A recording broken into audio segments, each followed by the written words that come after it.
Welcome to Segue by Mentorshape.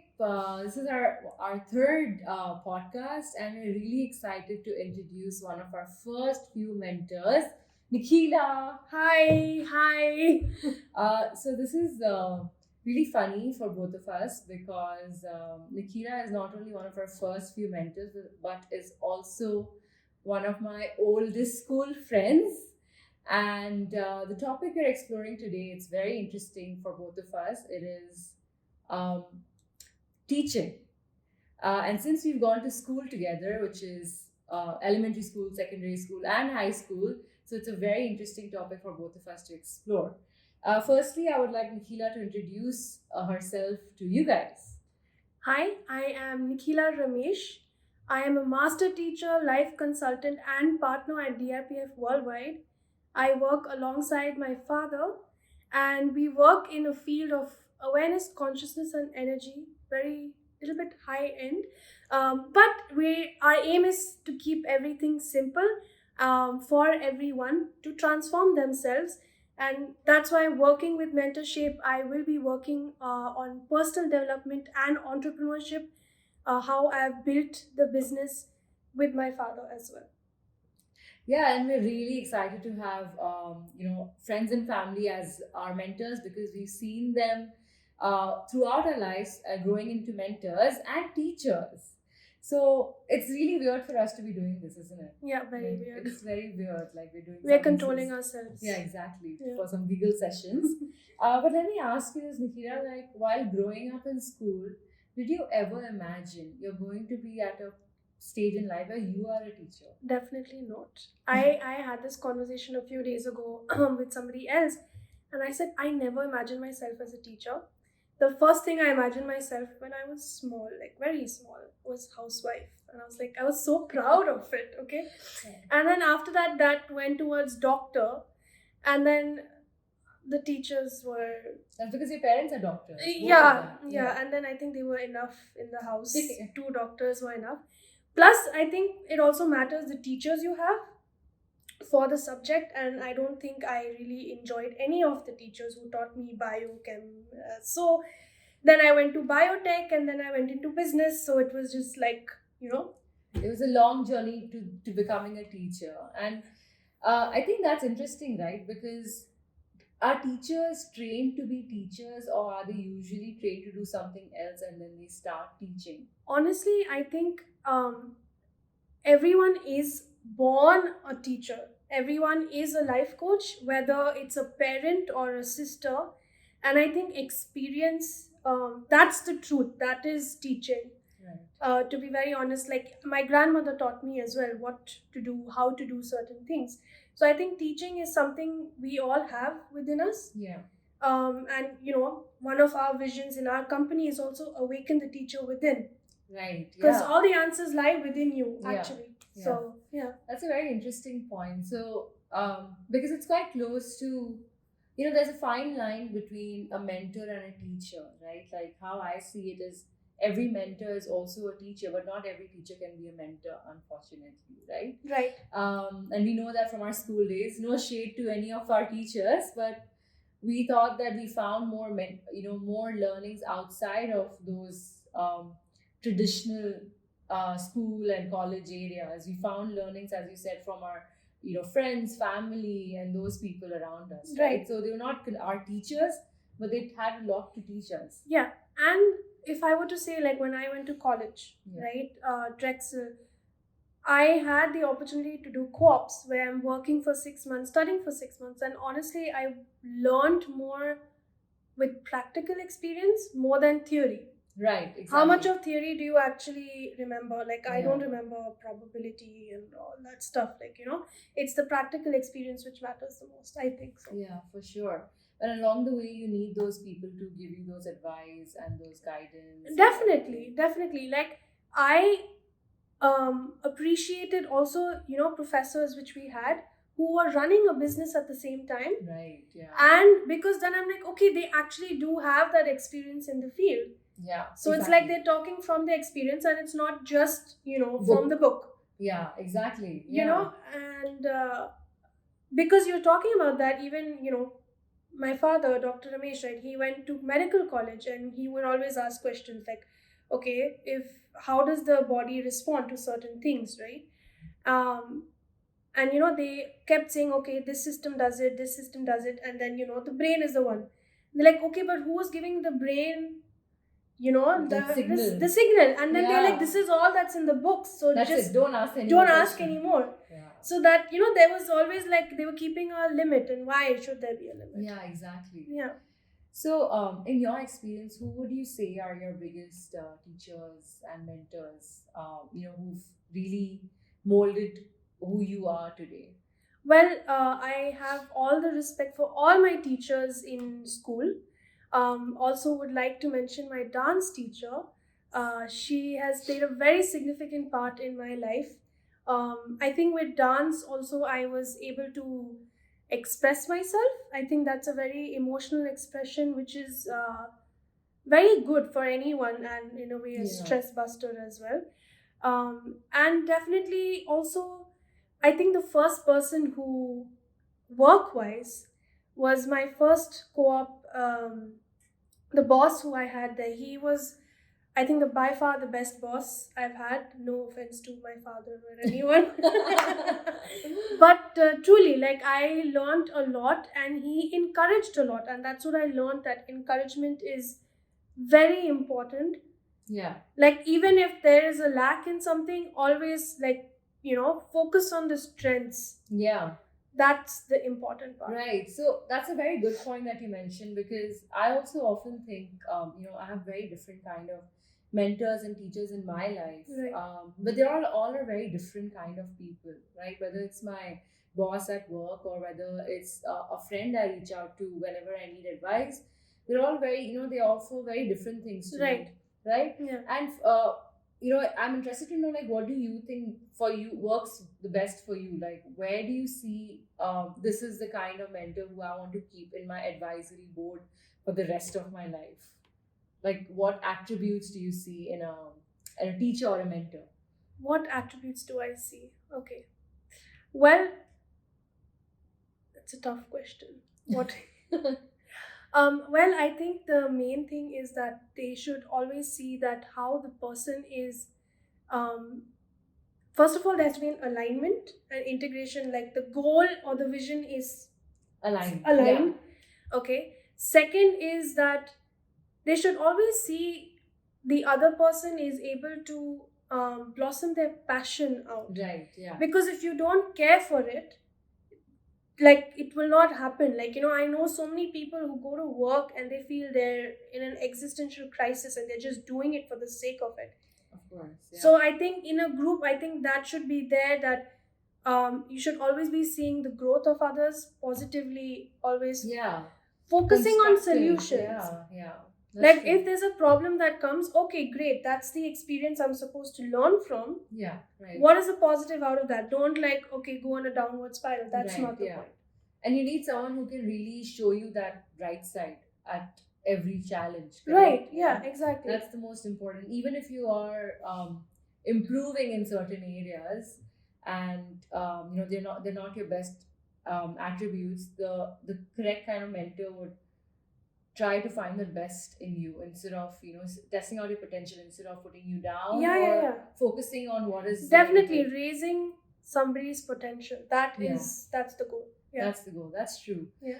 Personally, for me, like, a lot of people I know around me really question this thing of mine. For me, the best kind of mentors are those who are like proper cheerleaders. Like, they are the ones who like applaud my every little progress, because I'm a very self cheerleader, right? Like, if I do something good, I'll take it as success, right? And I need those kind of people in my life as well. And it's quite rare to find those kind of people in a general environment, because human beings tend to focus on the negatives. Yeah. It's so yeah, I mean, that's something I've personally found it a challenge amongst my mentor group. They're all brilliant and they bring different things, but personally I found that challenging, right? Now, just moving on to what you do now, right?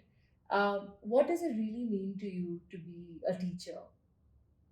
Well, to be a teacher is to help people find their own inner guidance. Yeah. Um, and to see happiness, to be honest. Like, I think since childhood, I've always had this, nature of helping others. Always, I don't know, you can say yes. Of course, definitely. Okay. For sure. We always turn to Nikhila for a lot of advice, even if it's like medical advice. I don't know how, authorized she is to provide us, but she's our first. I'm a contact. half doctor Half because doctor. of my parents, but not She can't write not official. prescriptions. No. Yeah.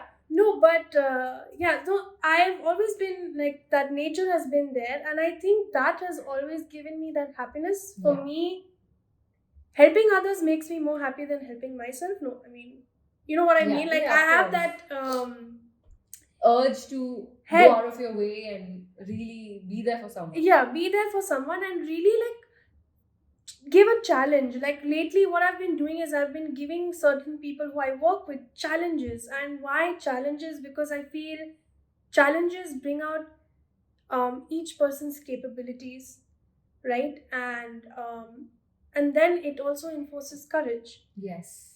Because I know that certain challenges come your way and then everybody's like, oh my god, like, how am I going to do all this? No, it's okay. Like, find a solution together, no problem, we'll dig, but like, little bit pushing is needed sometimes. Of course, yeah. And I think that is, no, I'm not any type of a micro manager or anything like that. I'm nothing of that sort. But generally, just asking every now and then, the why. The why. What is your purpose? Do you just want to be stuck here doing what you're doing in this comfort zone, or like, where do you actually see? Yeah, so a very goal-driven why kind of question. Yeah, and honestly, my team, Avona, you've heard of her. She's asked me also, like, where do I see myself in 10 years? Do you want, like, she's like, do you see yourself doing what you're doing now on a daily basis? Yeah. Or something else? Correct. Which is nice, because then again, like you said, in a team of mentors, what do I see? And those challenges which come help. Correct. So can you give me an example of what kind of challenges did you pose to someone, and then how did it bring out the best in them? Like, I'm really curious now. Okay, so for example, we have the biggest base in Mongolia, and the head over there, Betty. And the challenge I posed to her was, now she does translations. Yeah. Like, morning to evening, that's what she's doing. And of course, she doesn't get time for other things as well, right? Family is important, having that equal time. And I said, do you really see yourself translating all the time? Or do we want to help, with what DRPF does? Yeah. Build the light and spread it across the world. Correct. Because, so many people are so advanced over there already. And I put out a plan on what I see, how I want to help the economy of Mongolia also build up. Right, wow. Yeah, that's a big goal. That's a big goal, okay? So, of course, it's always step by step. This is something I just felt from the core of my heart, and seeing the economic situation there, I'm like, don't you want to do that? Something, yeah. Something bigger. Something big. It's already big. Why not bigger? And I said, I need that support from you for doing that. And like, also, for example, she used to teach English before. I'm like, why don't you start teaching English? The more people know English, the more they can go out, whether they're promoting their own products for business or they're spreading, the knowledge of DRPF, as they're all teachers of DRPF. Yes. Whatever it is, right? Yeah. Like, wouldn't that help? And she's like, oh, darling, I don't want to teach English anymore. Like, she's comfortable. Yeah, and I'm in like, comfort zone. She's in that comfort zone just doing it. Yeah. And I'm like, come on. And she started it. It took her 2 months of me little by little pushing it. Of course, it takes time to, get the people on board and everything. I told her to ask her daughters. She said, can I ask my daughters to help? I'm like, yes, why not? Yeah. They are like 20. Right, okay. So nice for them, yeah, right? They'll also learn. And they are quite already in the the youth category, so they can connect to more and more people. Yeah. And they are teaching people who are also in their 40s, 50s. It's okay. It's an experience for them. I'm like, keep yourselves busy, especially at this time. Yeah. So it started, and I'm really happy because now whenever we have classes, when they chat, they write in English. Oh, and so they've actually they've- shown real improvement. Yeah, like even small words like very nice teacher, thank you so much, and Yeah. so all those things. So it's nice to see that small things. Yeah, for sure. So Now that you speak of challenges, how has a challenge? What do you find most challenging in being a teacher? One, and secondly, in this path that you have, set out for yourself at a very young age, at Right. like 22, 23? 21. 21. Yeah. Wow. So since 21 to now, I'm not going to reveal how old we are. But since from that time onwards, you've of course grown yourself as a teacher, right? So like, what challenges have you set for yourself next? So that it's a two-part question. Okay. So what are the challenges I faced as a teacher? Yeah. Well, with the work I do, being a little bit in the spiritual side of the industry, many people have had this judgment that, oh, she's so young, what does she know? Yeah. And of course, that used to be the one of my biggest challenges, and sometimes it's still there, but more or less I have taken care of it. What does that mean?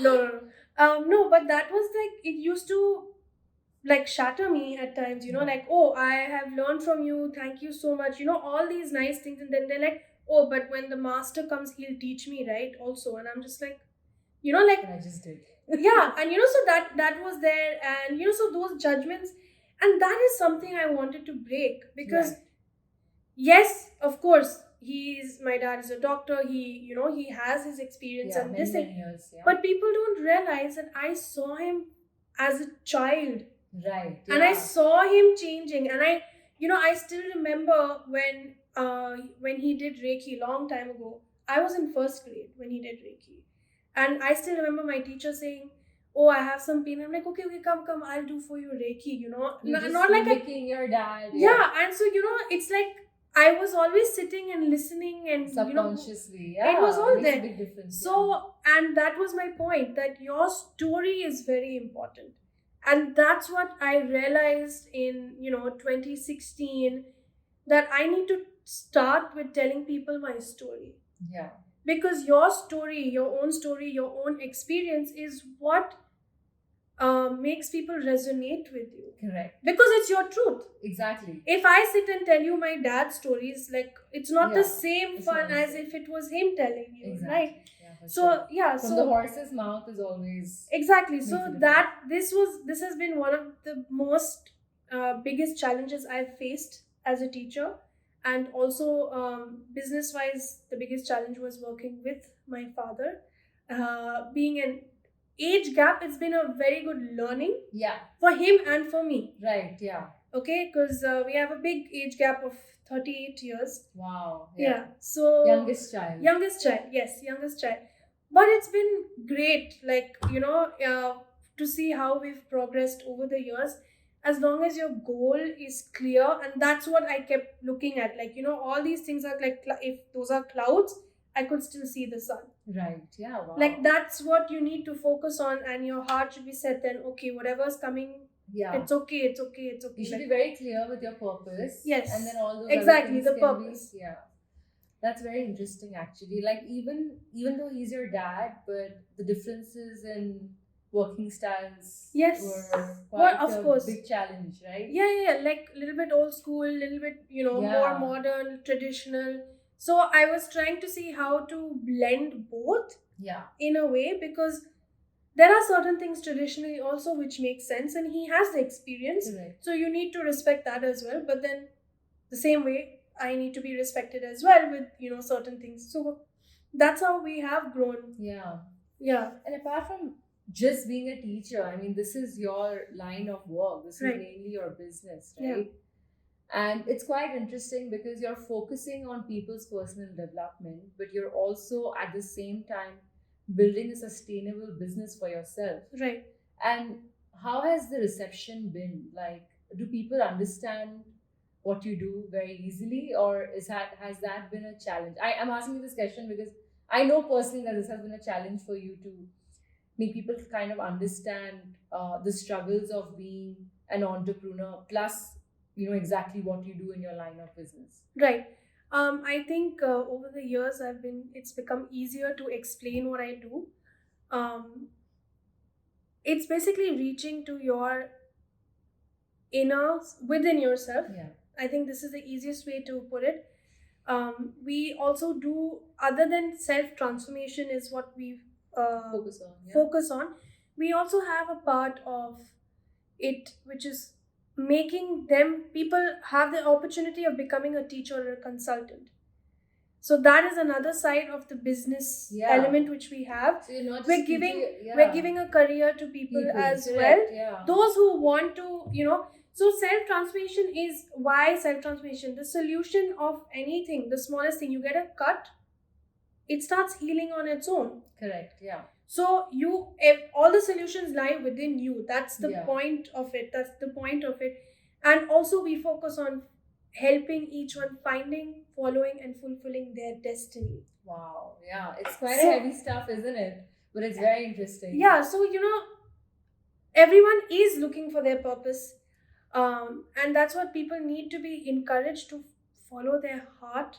Right. Not just the norms of culture and society and everything, because I feel that once everyone is happy with what they're doing, this world will be a better place. Of course. Much, much better place. Yeah.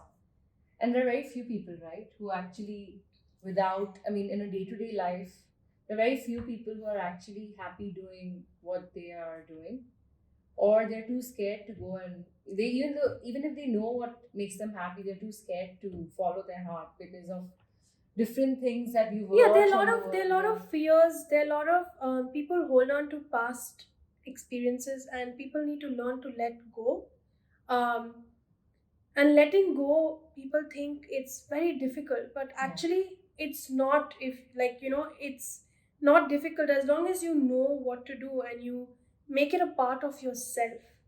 Yeah, of course. It has to become a part of you, and it shouldn't, even when it comes to meditation, do you need to do it only at 9, in the morning, or anytime? Or is your work your meditation?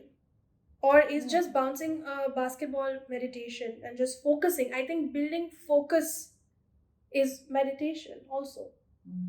It's not just getting up at 4 a.m. and putting on white clothes and sitting on a yoga mat and meditating. Yeah. I think the significance lies in the meaning of it, not just what is done, but the meaning of it. What is the purpose of it? And it should be a part of your entire day. Why should you have only 10 minutes in the morning of stress-free and then the rest is like, okay. That's true. Right? And stress, the word stress comes from the word stretched. Actually, if you think about it, if you take a rubber band and you stretch it all the way, it's going to be in that stressful state. Same with us. So how do we come into that? What I'm thinking now is that we went to the same school education, right? We took the same subjects, we had the same teachers, but all this knowledge that comes from you is so different, right? And even if we went to different colleges, but still, we both went to American colleges, and the syllabus was more or less probably the same thing, overlapping. It really makes me think that traditional schools are not preparing children with these kind of things, right? Not children only, but even in your university and your graduate studies, you don't really hear these kind of things, like about focus, about deprogramming. In fact, speaking of programming, you're built in a certain way, right? You're saying, oh, you should meditate, you should exercise 30 minutes, you should do this, you should do that, and that's how your life should be. Isn't that interesting? That you learn. It is, and that's what education systems. This is something I did in another podcast as well. Even the grading system and everything, it actually adds a lot of pressure. Okay. Even me, I wasn't like a extra A-star student. I was average, and I think people always used to have the thinking, if you are at this level, what will happen to you in your future? People always worry like that, and I don't think that should be a worry. and you should allow children to flow with their Correct. heart. Yeah. Navya, my niece, by the way, she is going to a school and they have a farm outside. Wow. And they get to see the plants and animals. And I think those are things which we didn't do. No, not at all. We didn't even have a proper field, guys. Yeah. So anyway, but I feel like certain schools are starting to implement certain things, which is good. I've seen a lot of homeschooling as well, which is really nice because then people are exploring and experiencing so many different things. Like there was this homeschool where they were doing like carpentry, and I was like, wow, I don't know, like No, all this. we don't know anything. And these are just vocational trainings. I think about all the spiritual and the mental trainings that we never got, like in school. Like nobody taught us that you should have a purpose in life, Upasana. Like I don't remember any teacher telling Right. us. This was probably back in like Gurukul days, or like where you had like a small this thing, and there they would teach you all these things. Yeah, but I think the more structured it became, the more standardized. Everybody should be doing the same thing. Exactly. Right? And same thing for, I was also talking in that other podcast was about degrees, right? You need to have a bachelor's degree to do your MBA. Why? What if you have done a diploma or even diploma, or if you actually run a business without for 5-6 years without doing bachelor's, and you just want to do an MBA, so now there are few universities which are accepting it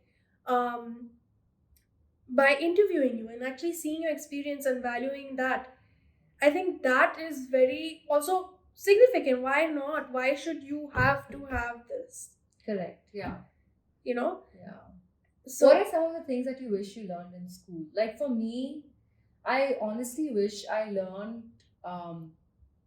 financial investments.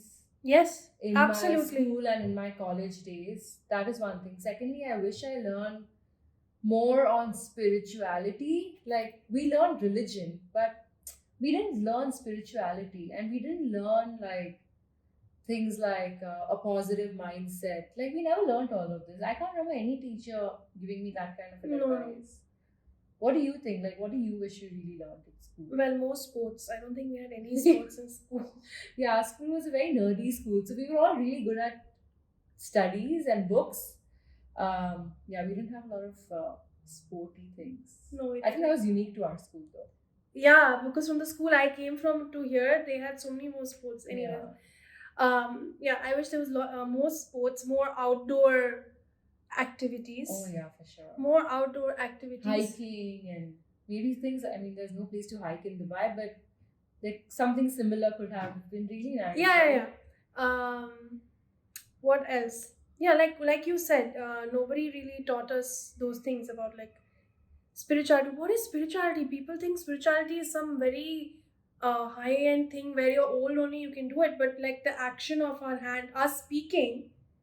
Yeah. Our spirits are talking. It's spirituality, man. We're doing it's there's no like all these energy concepts. And one thing I also didn't learn very well in school and picked up much later was the concept of passing on, like, teaching, in fact, actually, like passing on knowledge, but you may not call it teaching, but like being a mentor and things like that.